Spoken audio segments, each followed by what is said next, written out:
திராவிட இயக்கத்தின் தியாக வேங்கையாக வாழ்நாளெல்லாம் லட்சியங்களுக்காகவே தன்னை அர்ப்பணித்து கொண்ட என் ஆருயிர் சகோதரர் ஈரோடு கணேசமூர்த்தி அவர்கள் 3 முறை நாடாளுமன்ற உறுப்பினராக தேர்ந்தெடுக்கப்பட்டார்.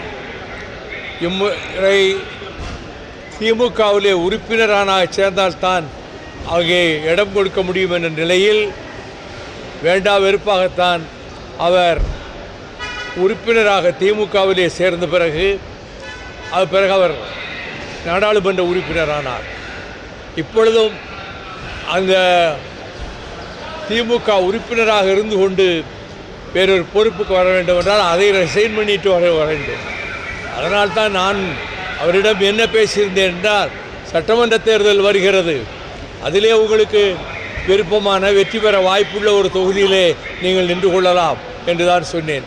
அவர் அதை பற்றி ஒன்றுமில்லை, 2 சீட்டு கொடுத்தா கன்சிடர் பண்ணுங்க, 1 சீட்டுன்னா துரணிக்கட்டும் என்று தான் கணேசமூர்த்தி அவர்கள் சொன்னார்கள். இந்த தேர்வு முடிந்த பிறகும் கூட என் வீட்டுக்கு பல முறை வந்தார். நான் அவருடைய வீட்டுக்கு போனேன் அங்கே டெல்லியிலே.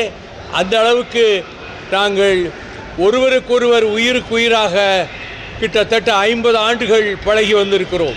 தியாகராசர் கல்லூரியில் சென்னையிலே திராவிட முன்னேற்ற கழகத்தினுடைய மாணவர் தலைவராக இருந்தார்.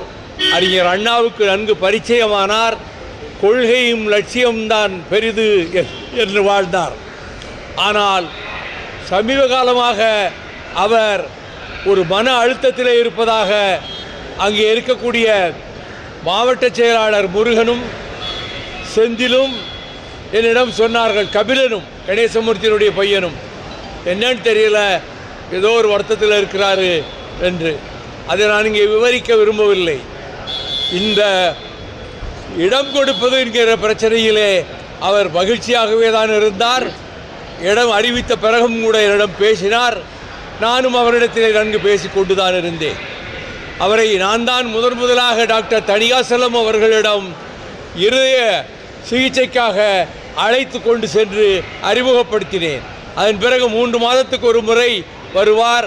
டாக்டர் தணிகாசலத்தை பார்த்துவிட்டு என்னையும் பார்த்துவிட்டு தான் செல்வார். அவர் இன்னும் பல ஆண்டுகள் வாழ்ந்து திராவிட இயக்கத்துக்கு ஒரு பெரும் தூணாக திகழ வேண்டிய கொங்கு மண்டலத்தினுடைய சிங்கமாக திகழ்ந்த அவர் இப்படி ஒரு முடிவுக்கு வருவார் என்று நான் கனவிலும் நினைத்து பார்த்ததில்லை. அவ்வளவு பெரிய இடி தலையிலே விழுந்ததைப் போல அவர் இந்த இயக்கத்துக்கு பணியாற்றியிருக்கிறார், பொதுமக்களுக்கு பணியாற்றியிருக்கிறார், விவசாயிகளுக்காக கடுமையாக போராடி இருக்கிறார். மக்கள் நலனே தன்னுடைய கடமை என்று வாழ்ந்த கணேசமூர்த்தி அவர்கள் இப்படி ஒரு முடிவெடுப்பார் என்று நான் நினைக்கவே இல்லை. அவர் மறைந்தார் என்ற செய்தியை கேட்பதற்கு முன்பு மருந்து கொடுத்து விட்டார் என்று சொன்னபோதே எனக்கு உயிரெல்லாம் போய்விட்டது.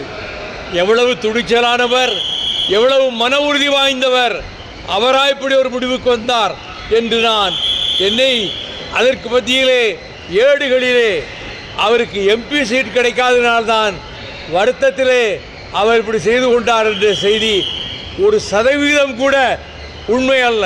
அவருடைய மகளையோ அவரது மகனையோ அங்கே இருக்கக்கூடிய கட்சி தோழர்களையோ மாவட்ட செயலாளரையோ கேட்டால் அது உண்மை என்ன என்பது அப்பொழுதுதான் தெரியும். அப்படி வாழ்ந்த அவர் இந்த இன்னும் பல ஆண்டுகள் வாழ வேண்டிய கணேசமூர்த்தி இப்படி எங்களை நட்டாற்றிலே விட்டுவிட்டு போவதைப் போல போவார் என்று நினைக்கவே இல்லை. நானும் அவரும் சிறையிலே 19 மாத காலம் இருந்துவிட்டு நான் போட்டியிடவில்லை, அவருக்கு வாய்ப்பு கிடைக்கவில்லை என்றபோது அங்கே வெள்ளக்கோயில் பகுதியிலிருந்து 3 பஸ்களிலே வேலூர் சிறைச்சாலைக்கே வந்தார்கள். வந்து கண்ணீர் வடித்தார்கள் தோழர்கள். நான் அவர்களை சமாதானப்படுத்தி அனுப்பினேன். அவர் அதை பெரிதாக எடுத்துக்கொள்ளவும் இல்லை.